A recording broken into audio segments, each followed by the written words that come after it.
The Rocky Mountains make a picturesque backdrop for the daily routine of Nick Trainor, a fifth-generation cattle rancher based in Watkins, Colorado. When he began building his own ranch a decade ago, Trainor adopted a mindset that included holistic grazing. His dedication to the concept helped him find a unique leasing opportunity designed to help the land, his ranching operations, and schools across the state of Colorado. I leased several private ranches getting started, and then when this lease came up, it was big enough. I was scattered around on several different smaller leases. This one was big enough that I could move my family here and we could ranch full time. Trainor went after the opportunity to lease land from the Colorado State Land Board.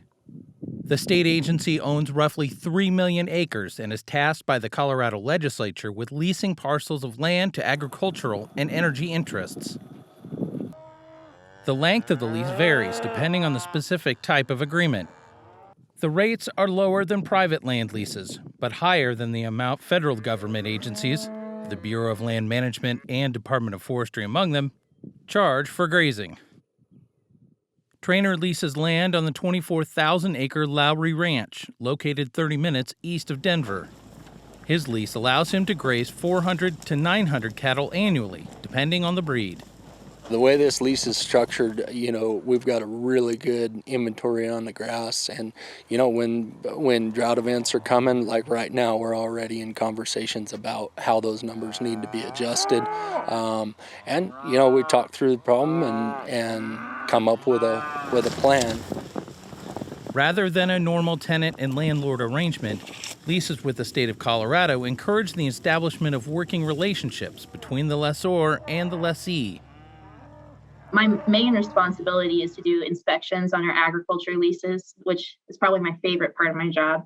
That's where I get to go out and meet with our lessees and get a tour through ranches and farms throughout Colorado. And Rachel Turner is the district manager for the North Central District for the Colorado State Land Board. Turner's office encompasses 480,000 acres of Centennial State landscape. As district manager, I do a lot of other things. So I work with oil and gas and renewable energies, work a lot with the Forest Service recently, and anything and everything that comes in. The Colorado State Land Board contains 6 districts with a designated manager for each. Currently, the Colorado State Land Board has roughly 7,000 active leases, with over 2,000 devoted to agriculture. Turner notes, the lease agreements encourage teamwork between state land board officials and the farmers and ranchers of Colorado, with a shared purpose of caring for the land. We really rely on our agriculture lessees. They are the knowledge base. They know that land better than anybody else. Like I said, many of them live next door or have been on the land since, some of them before statehood. For Trainor, leasing with the Colorado State Land Board has been a major benefit for his operation. It's more of a partnership. And that's what makes it work. And, that was one of the really appealing things to me whenever they put the RFP out there was, it was structured correctly from the get-go that, hey, we're going to work together to meet these common goals. And, by and large, and I think they'd say the same thing, it's been a huge success. Many lessees have deep family roots in Colorado, with some lease agreements stretching back decades. That dedication to the land, coupled with the rancher's devotion to community, helps the State Land Board with the other half of its unique mission. One of the biggest benefits of working with the state, the rent goes directly back to the school kids. And that's one huge benefit that our lessees really appreciate because they know it's going back into their community and it's being used for good.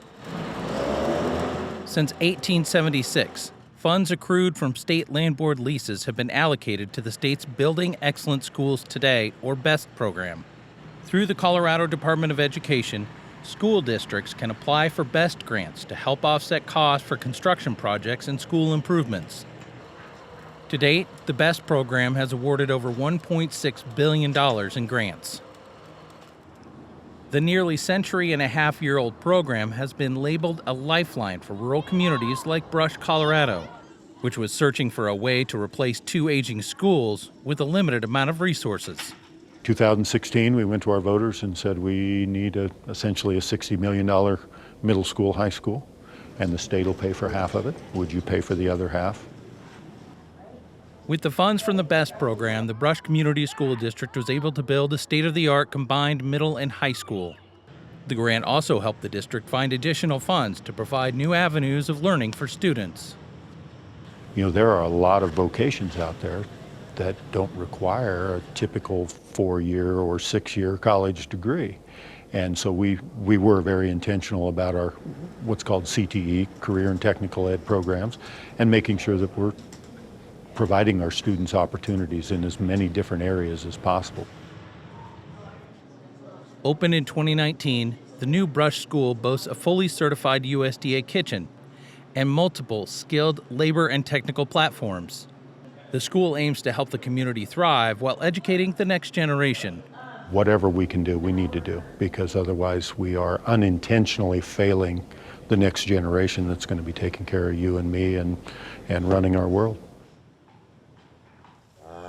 Trainor, Wilson, and Turner all agree that whether you are a cattle rancher leasing state land, a state land board employee taking care of the land, or an educator striving to provide the best learning experience, the entire community wins in the end.